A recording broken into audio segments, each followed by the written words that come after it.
كنجي للقسم كنلقى واحد السيد، واحد الشياكه، واحد الاناقه، واحد كوستيم بلو فونسي غيور بلانش 3 بياس. كتذكر الاسم ديالو؟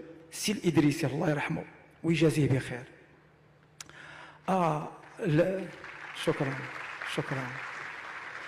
حيت هذاك الشخص في التجليات ديالو فيزيونوميا ولا في السلوك، شوسور سيغي كيجي في لابيست، كرافات، شوميز اكلاتانت، غيبانوا لك هادو جزئيات زعما بالنسبه لي كانوا حاسمين هاد الجزئيات، لانني جاي كنتسنى نتعاقب، اول حاجه غنتعاقبوا. وكيخرج هذا الشخص وكيقول لك لا راه هذا هو المعلم اللي غادي يقريك، بحال خارج من شي فيلم، بحال شي اولوغرام، بحال شي انسبكتر. ملي كتزيد عليها الرقه ديالو، اللطف والعنايه ديالو، دوب هذوك المخاوف، دوب هذاك التوجسات اللي جينا بها، وهذا الشيء استمر السنه كامله. ولينا حتى حنا تنتصرفوا بواحد الطريقه باش حتى حنا نكونوا مبهرين. كنا كنمشيو نجلسوا حدا دارو، كيخرج وكنمشيو موراه، عرفتي ديك الوزيزات الصغار اللي تيتبعوا امهم، شحال دي ثانيه كيخرج كنمشيو معاه حتى لدارو، عاد كنتفرقوا. لن انسى هذا الشخص مدى حياتي، ولم انساه. الاستاذ الادريسي، الاستاذ الادريسي ديالي، انني واحد السنه ومن بعد غادي نجي عند واحد الاستاذ سميتو الاستاذ البوميشي، لان يجب الذكر باش ولادهم يعرفوا والديهم اشنو داروا، المساله اساسيه. هذا السيد ما كانش مبهر بسجيته بشكل تلقائي، كان مبهر عن قصد، لأن جعل من الإبهار منهجية في التدريس. جا قال لنا شوفوا أنا كنتقن اللغة العربية، غنشوف شكون اللي غادي يفوتني فيكم، غادي تاخذوا كلكم تجيبوا لي مذكرة، تجيبوا لي 4 المفردات في اليوم. وهذا الأمر لم يكن إلزامي، ما كانش عليه نقط، ما كانش عليه عقاب، ما كان عليه والو، فقط بهرني نبهرك. ولينا تابعينه في الزنقه انا واحد صاحبي هو اللي فوقي من اليسار. استاذ شكون اللي حسن من الاخر؟ غير بالحيله قال لنا خصكم باش تقتحموا اللغه العربيه يكونوا عندكم اصدقاء، وهاد الاصدقاء هما الكلمات، يكون عندكم وسط من اللغه. وبدينا ولا الدباز على شكون اللي غادي يجيب احسن كلمه. شويه التحدي ديالنا وديالي شخصيا بدا كيبعد، بديت كنقلب على كلمات غير متاحه وغير رائجه في المحيط المدرسي ديالنا.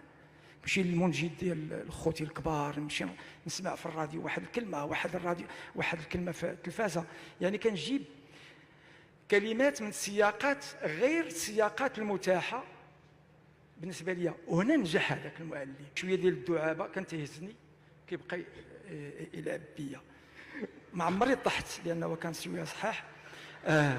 دائب واحد المستوى متقدم جدا على السن ديالنا في اللغه العربيه. وبقات ديك اللعبه الابهار. وصلت دابا كنا كنسميوها الشهاده المتوسط الثاني، اليوم سميتها كنظن الخامس ابتدائي.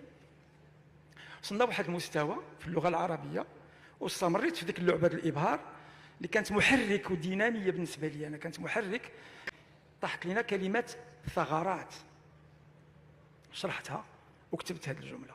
هذه هي الجمله المفيده اللي جبتها فيها. كانت مويجات البحيره تاتي الى الشاطئ وتداعب ما به من قش وقصب وتحدث ثغرات في الرمل ثم تعود لتعانق البحيره. هذا انت في الشهاده.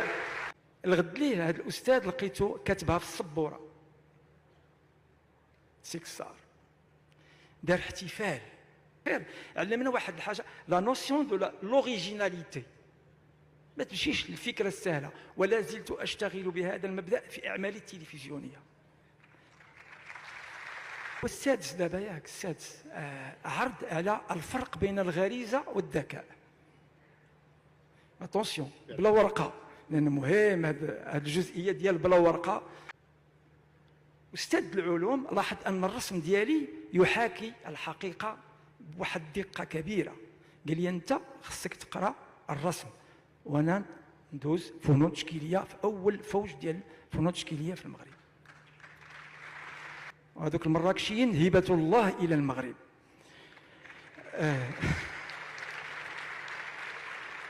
مراكشي كيقري لنا اللغه العربيه، وجاتو الخبر بانني تنقلدو، اي كاينه واحد القدره على محاكاه الواقع.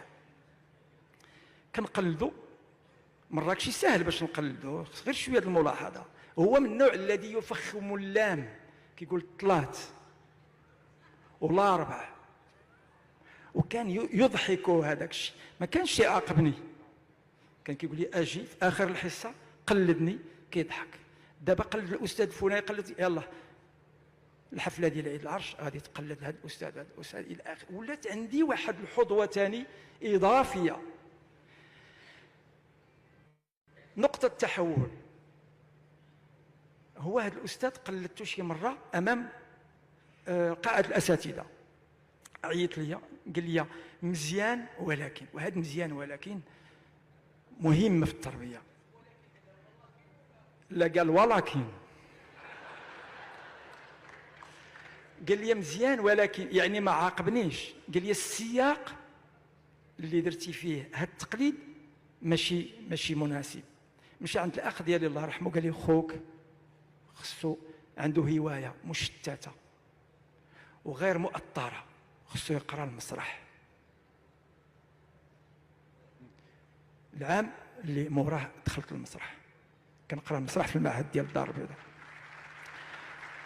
انا قريت عند انا بحال الجيل ديالي كامل، قريت عند البسيكوبات عديمي الضمير عديمي المسؤوليه، باش نكونوا صرحاء.